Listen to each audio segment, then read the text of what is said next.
नमस्कार मंडळी. तर अस्सल गावरान सुक्या बोंबीलची भाजी, आज त्याची रेसिपी तुमच्याशी मी शेअर करणार आहे.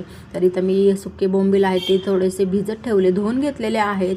त्यानंतरून काळं तीळ जे आपल्याला वाटणात घ्यायचं आहे, कांदा टोमॅटो घेतलेला आहे, आलं लसूण आणि कोथिंबीर याचं वाटण करायचं आहे आपल्याला. तर आधी तर मी कढईमध्ये तेल घेतलेलं आहे, त्याच्यामध्ये जे आपले बोंबील होते वाळलेले ते छान असे परतून घ्यायचे, कडक होऊन द्यायचे. आणि मी आधी धुवून घेतले होते, त्यानंतर मग तेलात परतले आहेत.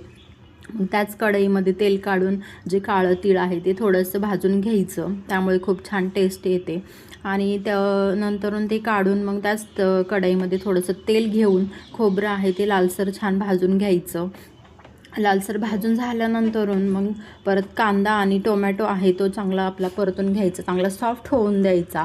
आणि मग आपलं हे वाटण आहे ते सगळं एकत्र वाटून घ्यायचं. आलं लसूण खोबरं कोथिंबीर आणि कांदा टोमॅटोचं छान बारीक पेस्ट करून घ्यायची मिक्सरला वाटून. त्यानंतरून कढईमध्ये परत मी तेल घेतलेलं आहे आणि तेलामध्ये जे आपले मसाले आहेत, घरगुती मसाले ते घ्यायचे आहेत. तर मी चिकन मसाला पण घेतलेला आहे, त्याने पण छान टेस्ट येते. तर सुहानाचा मी चिकन मसाला वापरणार आहे, तर मी तो त्यात थोडंसं टाकला. त्यात हळद, आपला कांदा मसाला आणि लाल तिखट टाकलेला आहे. आणि मग ते छान परतून द्यायचं. आणि त्याच्यामध्ये जे आपण वाटलेलं आहे ते वाटण त्याच्यामध्ये टाकायचं.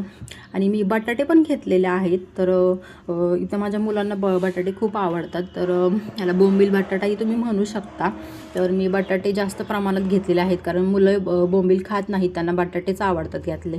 तर मी बटाटे पण त्याच्यामध्ये परतून घेतलेले आहेत. मग त्याच्यामध्ये जे आपण वाटण केलं होतं ते वाटण टाकलेलं आहे. ते वाटण छान परतून द्यायचं, चांगलं तेल सुटेपर्यंत ते बारीक गॅसवर परतून द्यायचं. आणि मग त्याच्यामध्ये जे आपले बोंबील आहेत परत तेलामध्ये परतून घेतलेले, तर ते टाकून घ्यायचे आणि ते पण छान परतून द्यायचं तेल सुटेपर्यंत. आणि मग 1-2 मिनटं परतल्यानंतरून मग आपण गरम पाणी आहे ते त्याच्यामध्ये टाकायचं थोडंसं. तुम्हाला जशी कन्सिस्टन्सी हवी आहे पाण्याची, म्हणजे तुम्हाला जर घट्ट ग्रेव्ही हवी असेल तर तुम्ही थोडंच पाणी टाका. तर मला पातळच आवडते. आणि याच्याबरोबर बाजरीची भाकर एक नंबर बेत आहे. हा मस्त चुरून पण खूप छान लागतो. इंद्रायणी राईसबरोबर पण याचा रस्सा खूप छान लागतो. तर तुम्ही पण नक्की ट्राय करा. अशी मस्तपैकी झालेली आहे आपली